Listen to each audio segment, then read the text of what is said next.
Hola, muy buenas a todos. Hoy estoy con Gabriel Vergara, un gran powerlifter de la categoría 74 kilos y planeo hacer esta entrevista para que podamos entender sus métodos de entrenamiento, su nutrición y también conversar respecto a algunos temas polémicos y personales. Así que muchas gracias por estar aquí, te lo agradezco muchísimo Gracias a ti por la invitación. y empezamos. Bueno, Gabriel, ¿cuánto tiempo llevas haciendo pesos libres?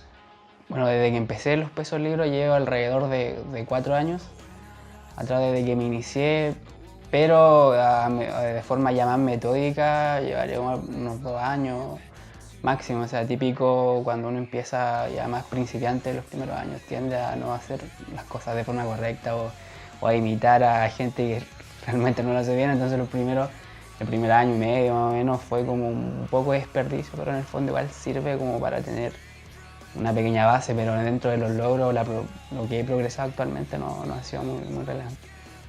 Pero alrededor de ese tiempo, unos 4 años aproximadamente. ¿Qué te llevó a entrenar el powerlifting y dedicarte particularmente a este deporte? Desde que comencé con el tema de las pesas siempre me interesó el entrenamiento de fuerza. Entrenarlo en movimientos básicos, que generalmente eran la sentadilla, el peso muerto, la banca, el premilitar, dominar. Y siempre a rangos bajas repeticiones, siempre lo que me interesaba, lo que me gustó y por eso entré al powerlifting. Lo conocí a través del auge que se creó principalmente en España, en los youtubers españoles.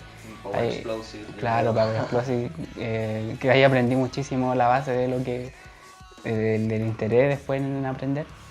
Y de ahí nació las ganas de conocer, empecé a conocer gente que se dedicaba, poco amigos. Acá en Chile en un principio no conocía a muchas personas. Y luego inserté en un grupo, me dieron ganas de competir, me empecé a preparar, empecé a entrenar y ahí surgió todo el interés ya de dedicarme a esto. ¿Tú en algún momento realizaste rutinas como por ejemplo la 5x5 Madco, la 5-3-1 de Wendler o en algún momento alguna rutina en específico? Sí, he realizado muchísimas rutinas. Creo que la que ya me mantuve fue la de Matco. He pasado por Smolov Junior, he hecho, no recuerdo muy bien los nombres, la 531, la rutina FAT también. Pasé por varias en un principio, pero no las tomaba mucho tiempo, como que las hacía un mes y me aburría. Excepto Pero, la Matco, creo que la tuve como 3 meses más o menos. ¿y cómo eran las progresiones más o menos en carga? Eh, O sea, ¿cuánto estabas mejorando en tus marcas más o menos con esas rutinas? Con la Matco sí tuve una mejora bastante lineal. Lo que pasa es que en ese tiempo no me dedicaba tanto a cuantificar los logros. O sea, no entrenaba tan bien como para decir ya mejoré tantos kilos en mi total. Actualmente, ¿cuál es tu método de entrenamiento? ¿O cómo lo podrías definir, explicarlo un poco? Bueno, y actualmente yo hago mis propias planificaciones. Igual creo que es importante pasar un poco por esto de las rutinas programadas, poder entenderlas para poder ver cuáles son los principios básicos de volumen, intensidad que hay que seguir semana a semana. Pero yo creo que no hay que quedarse en eso, creo que hay que tener la capacidad de cada uno por crear sus propias planificaciones y ir modificándolas tiempo a tiempo para ir acorde a lo que uno va sintiendo. Una rutina ya diseñada no se va a adaptar tanto a tu vida, de tu entorno social, como las sensaciones, las molestias que puedes ir sintiendo en días que te sientas mejor, días que te sientas peor, etc. Entonces, en base a eso, mi entrenamiento actual se basa principalmente en progresión de carga. Actualmente tengo una progresión lineal, una progresión bastante básica, y en guiarme en las sensaciones, en RPE, que es la escala de esfuerzo percibido de cada levantamiento, de ver cuando me agoto y si en algún momento necesito alguna descarga que no esté programada, genero alguna descarga activa para poder seguir acumulando volumen. Y generalmente mi rutina actual se basa en eso, en acumular muchísimo volumen de forma progresiva, aumentar el tonelaje de semana a semana, que creo que en un principio es lo que más sirve y lo que más ayuda a mejorar los kilos levantados a nivel semanal. La pregunta respecto a tu entrenamiento, ¿de cuántas veces a la semana entrenas y en promedio cuánto dura cada entrenamiento? Respecto a mi entrenamiento, actualmente estoy entrenando mucho. Entreno los 7 días de la semana, estoy todos los días entrenando. entre 2 a 3, incluso entrenamientos que me tardan 3 horas y media, incluso 4 dependiendo del día, o sea, a veces hay cargas muy pesadas o yo ando muy lento, etc. Pero por norma regular entrenaba, no sé, 4 a 5 veces a la semana. Solamente ahora estoy entrenando con frecuencia 7 para intentar mejorar lo más rápido posible para la próxima competición que viene pronto, pero no es algo sostenible, no es algo que vaya a dedicarlo siempre, no pretendo entrenar 7 días a la semana de aquí al resto de mi vida, ¿no? Vale. En general, en tu entrenamiento, ¿qué tipo de calentamiento realizas? Más o menos específico, movilidad. Realizo alrededor de 30 minutos de calentamiento por movimiento.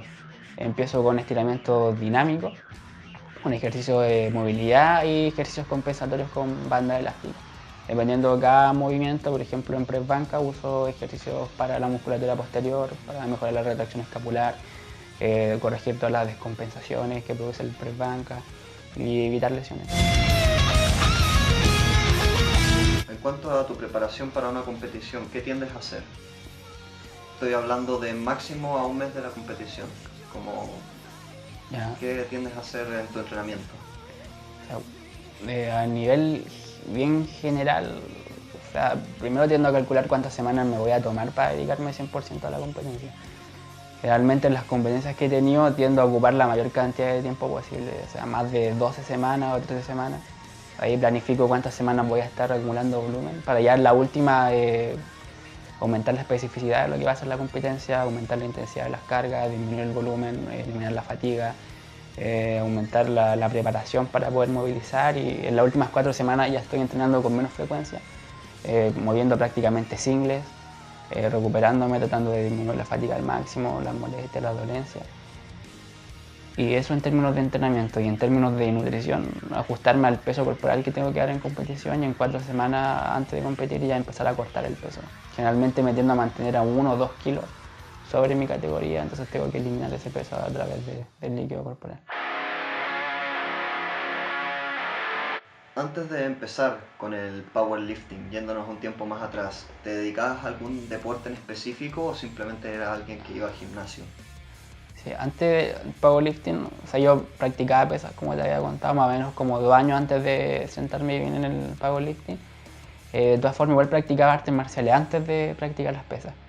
Estuve como 3 años y de hecho esa fue una de las razones por las cuales empecé a levantar pesas, como para potenciar en el fondo mi rendimiento en artes marciales. Luego lo dejé por diferentes causas y al final me quedé con las pesas. Pensaba volver en algún momento, pero ahora que ya estoy tan acá lo veo difícil, aunque quizás lo haga en algún momento. Uno de los problemas que yo encuentro que pasa mucho en el powerlifting es cómo mejorar en el punto de estancamiento de cada ejercicio. ¿Qué recomendarías tú hacer o qué haces particularmente tú para poder mejorar en este punto de estancamiento en cada movimiento? El punto de estancamiento te refieres a la parte más difícil de la curva de fuerza de un levantamiento. Ya, aquí yo, dentro de mi opinión, creo que hay 2 formas de mejorar y va a depender mucho del nivel de cada atleta. En el caso, si tú eres un nivel ya principiante o nivel medio, basta con generar un aumento del volumen a nivel semanal para ya mejorar la curva de fuerza a nivel general. Si eres un atleta más avanzado que tiene una marca un poco más alta y que le cuesta un poco progresar, ya trabajar el punto de estancamiento de una forma ya directa. Puede ser con trabajo de bandas elásticas, con trabajo de bloque, con pausa en ese punto específico para intentar volverte más fuerte en ese rango, en esa distancia donde la curva de fuerza es más compleja. Pero igual es muy relativo, va a depender mucho del movimiento y del nivel que tú tengas. Generalmente son puntos que a mi parecer se dan cuando ya eres muy avanzado o son puntos que son más interesantes fortalecer cuando ya estás muy cerca de una competición. Porque basta con ya tener un aumento del volumen de las cargas que estás generando como para ya generar una mejoría en la curva de fuerza total y por lo tanto también mejorar ese punto de estancamiento. Bueno, nos vamos a ir ya a un lado más como de la psicología. ¿Qué ritual tienes antes de afrontar un levantamiento pesado o qué estrategia psicológica utilizas para afrontar un levantamiento que te puede costar un montón y que puede implicar también un récord nacional? En ese aspecto, en términos de competición, yo lo que trato es mantenerme lo más en blanco posible y pensar lo menos posible. Trato de no darle muchas vueltas al peso, por ejemplo, que voy a usar, sino que no pienso ya voy a levantar, no sé, 200 kilos, un peso alto, va a ser complejo, no, sino que voy simplemente, hago el movimiento, me pongo bajo la barra y empujo con todo lo que tenga, pero sin pensar mucho en cuanto a lo que estoy moviendo. Me gusta mantener la calma, quizás estimularme un poco antes de, un momento justo antes de levantar, pero ya 5 o 10 minutos antes no trato de mantenerme en calma, de mantener la mente en blanco, de no pensar mucho, no darle mucha vuelta al asunto y de ir lo más tranquilo posible. Creo que eso igual es clave más que disminuir tanto el foco atencional. Con respecto al ámbito nutricional, ¿generalmente mantienes una dieta hipercalórica o generalmente tiendes a hacer ciclos de volumen o definición? ¿Cómo llevas a cabo tu dieta? Actualmente llevo una dieta hipercalórica ya alrededor de unos 9 meses, de forma constante. Partí pesando alrededor de 71 kilos, ya voy como en 76. Trato de tener un superávit alrededor de 150, 200 calorías, dentro de lo que puedo manejar. En torno a un 5%, ¿no? Claro, más o menos lo más suave posible para que sea lo más sostenible a largo plazo, ya que en deportes de fuerza, mientras más tiempo puedas mantenerte en una dieta normocalórica o hipercalórica, mayores van a ser las ganancias en el largo plazo. Entonces mi idea es tratar de evitar el déficit calórico ya para momentos ya más precisos. Y en torno a las definiciones, simplemente para encajar en la categoría de peso, ¿no? Sí, de momento sí, pero ya luego de mi próxima competencia ya espero hacer ya un déficit calórico de unos 3 meses para perder la grasa que tengo acumulada, que ya igual ha sido bastante. Estar 8 o 9 meses en superávit calórico es bastante, se acumula harta grasa aparte de la musculatura ganada, entonces ya es momento de generar una pérdida ya más grande y tomar un plazo de déficit un poco más alto. En cuanto a tu distribución de macronutrientes, las grasas, las proteínas y los carbohidratos, ¿cómo las distribuyes? ¿O en general tiendes solamente a tener en cuenta la cantidad de calorías? Dejo las proteínas alrededor de entre 2 a 2,5 gramos por kilo de peso. La grasa la dejo entre 1 a 1,5 gramos, incluso a veces me paso un poco más, llego hasta 1,8. No por un tema de decisión de considerar ya quiero comer más grasa, sino porque se acomoda más a mi dieta, a los alimentos que prefiero. Y el resto en carbohidratos, que generalmente tiende a estar como entre los 4 a 5 gramos por kilo de peso. Pero me preocupo principalmente de las proteínas. La grasa casi por sí sola se cumple el gramo, no tengo que preocuparme mucho y el resto de carbohidratos. Pero la proteína es como el foco principal, el resto se da que cuadre con el balance energético del día y las calorías que tengo que consumir. ¿Este consumo de proteínas tiende a ser constante durante todo tu proceso de entrenamiento o hay fases en donde consumes más proteínas o menos proteínas? No es constante. Constantemente me encuentro entre 2 a 2,5 gramos. Incluso a veces llego a los 3 gramos, tampoco es algo planificado, se da, pero suelo mantenerme entre los 2 a 2,5. Nunca evito consumir menos de 2. Ahora vamos a pasar a temas más polémicos y personales. ¿Qué opinas del dopaje en el deporte, particularmente en el powerlifting, puesto que en este caso la GPA no se hacen test antidoping y la IPF sí los tiene? ¿Qué opinas del uso de esteroides? Bueno, es importante recalcar aquí en el powerlifting en Chile que existen 2 distintas federaciones en las cuales se ejecuta este deporte. Y como tú dijiste, hay una federación, IPF, que es la federación que yo compito, donde sí se realiza test de doping. Hay otra federación, GPA, que no realiza test de doping en competición. Yo considero, o sea, yo estoy totalmente en contra del test de doping, tanto a nivel amateur como a nivel profesional. Creo que es una limitante de la competición, tanto a nivel de salud, le quita lo saludable que puede llegar a ser la práctica deportiva y mantener su movimiento, como también genera dificultades y diferencias y desventajas entre quienes ocupan y quienes no ocupan. Tan solo por quienes decían no ocuparlo por temas de salud o por temas de, no sé, de orgullo personal, tanto de quienes no puedan ocuparlo por limitaciones monetarias, porque utilizar esteroides también es costoso, aparte de no ser saludable. Entonces, claro, estoy en contra de eso y fue una de las decisiones de por qué competir en IPF y no competir en GPA. Si yo no consumo esteroides, no pienso hacerlo, obviamente voy a querer competir con gente que esté en las mismas condiciones que yo, con gente que no usa esteroides, con gente que quizás no piensa hacerlo en otro momento. Entonces, claro, yo estoy en contra del uso y creo que es importante tomar una decisión respecto a ese tema, en qué federación competir, ya que eso igual va a marcarte en tus resultados. Y aprovechando un poco también el tema de la diferenciación entre IPF y GPA, también el tema del jueceo es muy importante. En IPF es normalmente ver que las sentadillas sobrepasen, por ejemplo, los 90 grados, que rompan los 90 grados de paralela entre la rodilla y la cadera. En GPA eso a veces no se ve, a veces los 90 grados son muy justos e incluso a veces no se rompen. Entonces el jueceo también es importante porque te pone en desventaja frente a quienes se esfuerzan por dar un levantamiento válido y a quienes se esfuerzan por hacer, entre comillas, trampa y tratar de dar un movimiento muy justo, un movimiento menos válido, van a poder mover un poco más de kilos.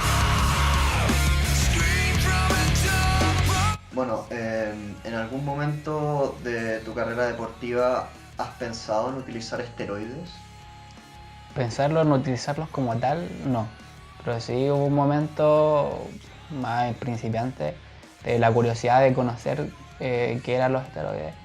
Principalmente porque se tiende a relacionar la mejoría rápida con el tema de la publicidad de los suplementos. Uno tiende a ver que hay gente que mejora muy rápido, mucho en un corto periodo de tiempo, y uno ve que uno no está mejorando a la misma velocidad, o que a veces, sobre todo cuando estáis recién empezando, no avanzáis casi nada, pueden pasar mucho tiempo.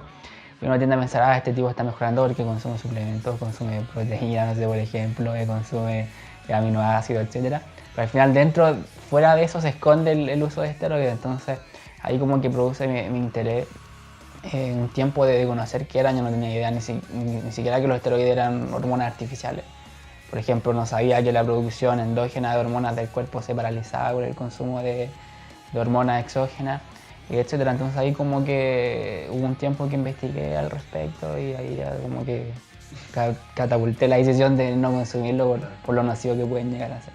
Pero querer consumirlos como tal, no, nunca se me ha pasado por nada.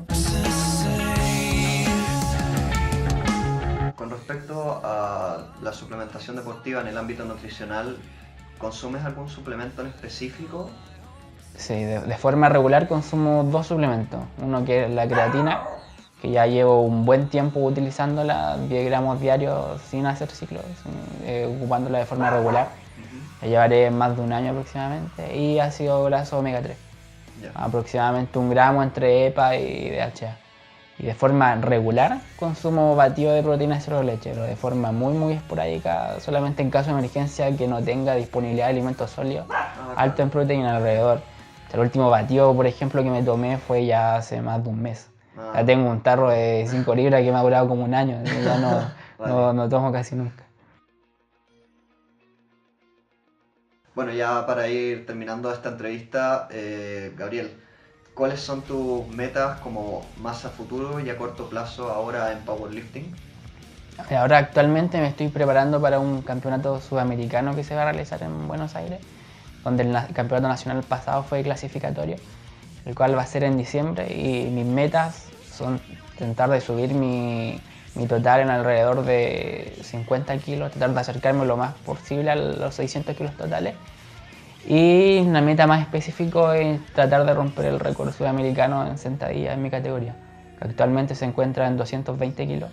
Yo en el campeonato nacional levanté 200 kilos, así que igual hay harta diferencia, pero estoy entrenando bastante la sentadilla con muchísima frecuencia, con muchísimo volumen, para poder intentar llegar a batir ese récord y hacer más de 220. Bueno, ese sería el video de hoy. De nuevo, muchísimas gracias, Gabriel, por venir hasta aquí, y no olviden seguirlo en Instagram y nos vemos en los próximos videos.